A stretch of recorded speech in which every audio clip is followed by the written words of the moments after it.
welcome to our podcast, the 4Randoms. My name is Elliot Way, and I'm here at the Solano College TV studio, joined by Maya Winston, Carlos Carvajal, and Jacob Pringle.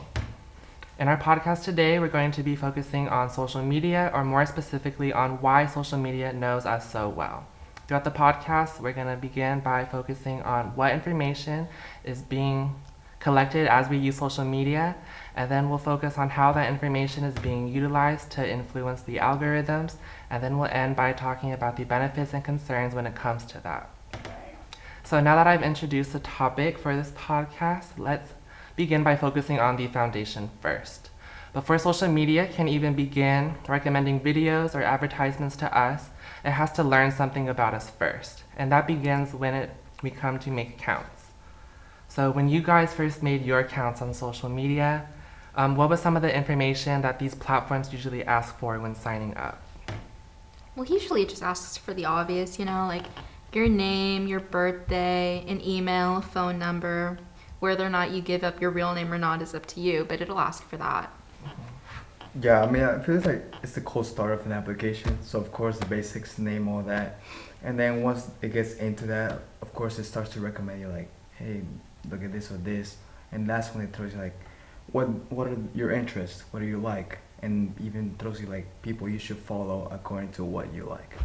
Yeah, and also accepting terms and conditions are also a big part when creating your account, like having access to your camera or having access to your phone photos, and also like accepting to terms and conditions of data usage, which tracks like your the other apps you visit on your phone. Mm-hmm.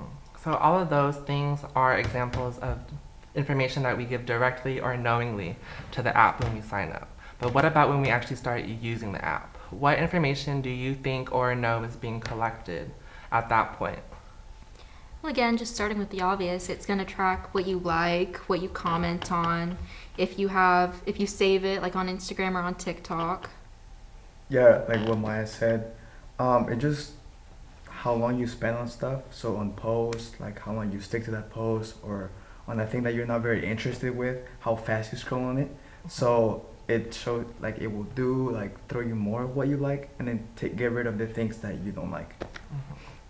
Yeah, also like usage patterns, like such as like how long you scroll, like how long are you on the app and such, and like what like how often are you liking and how often are you commenting, even if it's like a deleted comment, it'll still register. And sometimes apps will ask you if you're not interested in a video randomly too. So all of this information is being collected on social media while we're using the app, but how was that information actually remembered or stored for future references? The primary way is usually through cookies. Cookies are a way are built into most websites using HTML, which is like kind of like the body of a website, and they're used to track like things like saving your password, saving your likes and dislikes and such. The way that most people know it as is first party and third party tracking of cookies, although most people don't really understand the like depth of it, which is first party is kind of the way we described, where it's like it tracks your likes and your comments and all that, like the primary form of the website. Third party is usually more sneakily added to websites and apps, where it would be either by like a 1x1 pixel or by like a whole script from the real website that tags your IP to keep track of the information that you are sending via like clicking on buttons, clicking on buy now buttons, and like searching and stuff like that. It'll even do things with your location too, like on your phone number, the first three are like your area digit code. And then also most of them actually will be pretty direct about it up front at the beginning when you first make your account. When it asks all the other things with the terms and conditions, it'll be like, oh, is it okay if this app tracks your location? I read an article about tracking pixels too that relate to third-party cookies, and that kind of helps to have everything tracked when you're not on the app or website, so other places will know what you looked up before too. And it'll track it pretty regularly too. Like it doesn't collect it all like within a day and then it'll stop for a week. Like I read on or I heard about it on AMC Internet Measurements Conference, that it found that modern apps collect cross-platform behavioral data at increasingly granular levels. Basically, that's just saying all of this data that we were talking about that it's taking a little bit at a time all the time. And behavior as in what you're doing on the app as you use it. Yeah, I feel like it's very scary, honestly, just tracking you all the time, and you don't even know it. So even on websites like shopping online, things that you put in your cart, you log off, log back on, it remembers exactly what you put in your cart. Like, whoa, like I didn't even make an account with you guys, and like you guys already know what I already put. So like I feel like that's kind of scary in a way. And even for the people that do know, I feel like a lot of us, we like, it's like put in the back of our heads. Like, they're doing it, but it's just like, oh, this is a cute video of a cat, and then you don't think about it. Right. Okay. Well, now that we've talked about what information is being collected as we use social media, let's shift our focus onto how that information is being used to influence our algorithms. So, what exactly is an algorithm, and how does social media use this information it has about us to decide what we see? Well, an algorithm, it's basically, in simple terms, it's a system that the platform uses to rank and to filter and to sort different videos and posts into categories. And in those categories, it'll try to decide what the majority of people will like. And then your algorithm specifically, it'll be what categories and filters it'll think you like specifically. You know? Yeah.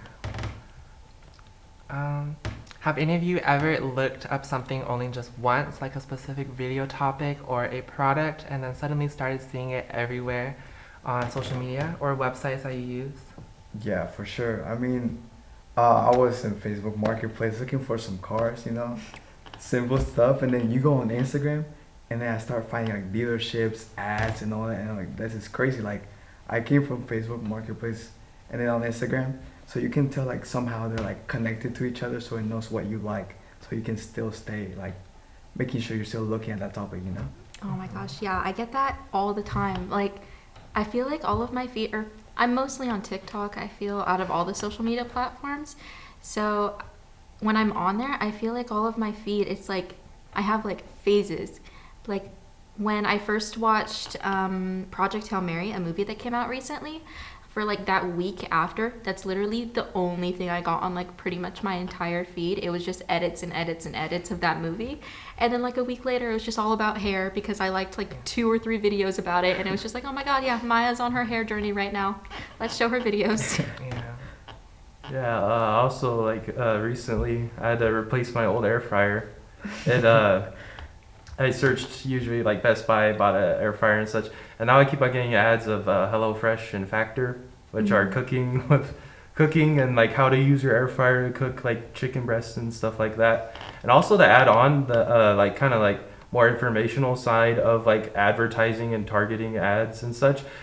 Social media plays the role of being like kind of the middleman between the advertiser and the person.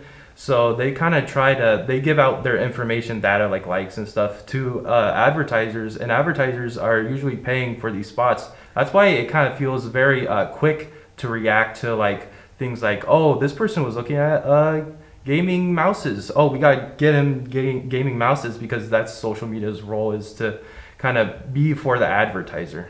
No, even speaking about advertisements, it's just so interesting to me because it's like, it'll take all that information we talked about in the last segment, and it'll go over and it'll be like, okay, what's this person most likely to get? And it'll show, while you'll see the majority ads out anyways, you'll see more of certain kinds. That's why on a lot of different platforms, you'll be like, oh my gosh, I've seen this ad like 4 times already. No, I don't want it. It's okay. But it'll still be like, no, you need it, because you keep liking these videos on it, and you keep going to like Safari and asking questions about it. So I know you need it, and even it's just so interesting to me. And there's also like a rabbit hole effect, because from my source, Taylor and Francis Limited in December of 2025, they talk about how advertisements, they try to predict what you're gonna like next. So like if I look up a baseball jersey on like Fanatics or something like that, it tries to get ads that are related to that, like baseball cards, and then maybe not baseball cards, maybe like historical merchandise and stuff like that. Mm-hmm. Yeah, another source I looked, it was from FTC report called "I Look Behind the Screens." It was September 2024. Basically, like more with sports that Jacob, now you bring it up. Me personally, I'm not a very like a basketball fan and all that, and I heard it was like the final of some of the NBA, and I wasn't getting much of that. I was like, okay, I mean, I don't like it anyway, so I'm cool with that. But for example, I'm a big soccer fan, so the FIFA World Cup is here, and I'm just getting a bunch of that, And now that we're also bringing up advertising, I feel like it's all like a business as well, right? Because of the FIFA World Cup, now I'm getting ads of like buy this jersey on Adidas, Nike, and I'm like, man, like it's all connected. So it's just like, wow. Definitely more so than it used to be. I feel like there's not many apps on like you could have on your desktop or on your phone nowadays that don't have advertisements included in like some way or form. And like a lot of the times it's like some subscription or another you have to pay so you don't listen to it like on Spotify, which isn't totally social media, but you know what I mean? And then it all like it'll tailor to you more and more as you continue to use those apps. Like on Nature Human Behavior, like a article, it was in 2023 they released it. They showed that algorithm, I can never say the word, but algorithms systems continuously refine user categories and engagement predictions based on behavioral data. Like you were talking about before, behavioral data. It's what you like, what you scroll on, what creators you look into more. It continues to refine and show you more about things it'll think you like, even if it's not totally correct. And then over time, like you said, our feeds are personalized for us the more we interact with the app, what we're liking, commenting, posting, or saving. And that kind of, it personalizes for us. And do you feel like your feeds are always accurate to what you see? Not really. Like I said earlier, it's like in phases. And by like the end of the 5th day of Project Hail Mary, I was so over it. I was like, I've seen this movie. I've seen this movie like 3 times just based on how many clips I've seen of it. And while yeah, I like the movie, it's not that great. I don't like it enough to watch it for 5 days straight. It's okay. And even when it like recommends me new stuff that it'll think I like hair, like I was mentioning earlier, it'll recommend me a new product and I'm like, that has nothing to do with me right now, like absolutely nothing. Or it'll bring up sports and I'm not a huge sports fan. I know the basics, I know the rules, I know key players, but who's making faces? But I'm not super into it. I don't follow along if it doesn't just show up on like an ad. But it'll recommend it and I'm just like, this doesn't really have anything to do with me in my life right now. Yeah.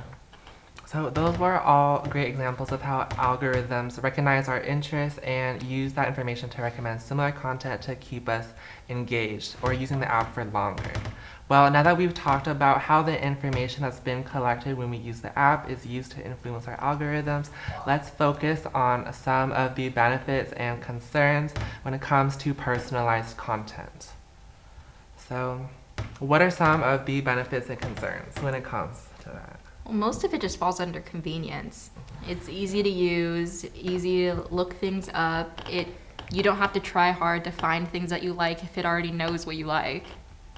Yeah, also it's kind of like easier to find communities that are tailored to your interests, like being like searching up car YouTubers and then finding out like, oh, I really like this guy has the same car as me and he has the same problems that I'm going through for building my car. And the commenters are also kind of similar, like-minded. So it kind of creates this sense of like, oh, I belong here. These are my people. A sense of community, yeah. Yeah, I mean, it's kind of, I feel like it just depends on each person, but you can find stuff quick, stuff that interests you quickly since it knows you, right? But I feel like it's also kind of a bad thing. Why? Because I feel like you're just so into like social media and you just forget how much time you actually spend on social media. It's like, man, like I have a life too, and I'm just spending it on the phone, you know, just scrolling because the feed knows what you like, and at the end of the day, I feel like that's what the app wants you to do, right? Just making you like stay online for as long as possible. And that leads to doom scrolling. And then personalized content can also cause us to become more engaged with what we're seeing. So we're spending more time on there. So that's also increasing our screen time in general. And can also, personalized content can also lead to providing what you want to see.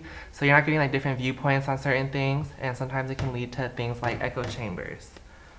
You know, those are basically, it's because so many of these platforms will cater to what we like, and it'll predict what we think about the world and our values and our everything else, essentially, our whole personality. It'll try to pin that down all in a series of videos and posts and people, that it's pretty easy to like unintentionally reinforce the mindset you're already in, whether or not that's healthy for you or not, completely unrelevant to the app for the most part.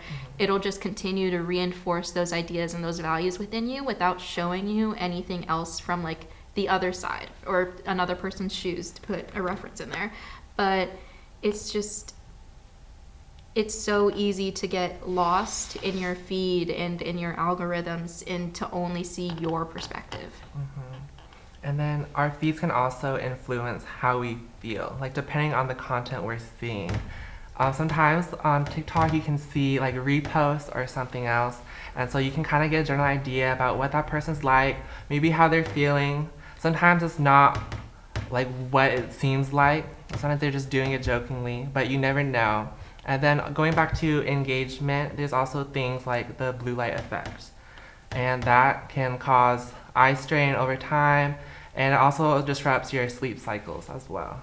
No, yeah, Marengo, sorry for the name, but I'm totally not sure how to pronounce that. But he said from the Journal of Social and Clinical Psychology, they found that personalized feeds can increase both social connection and self-esteem challenges due to comparison-heavy content, because you're seeing so many people that think the same as you.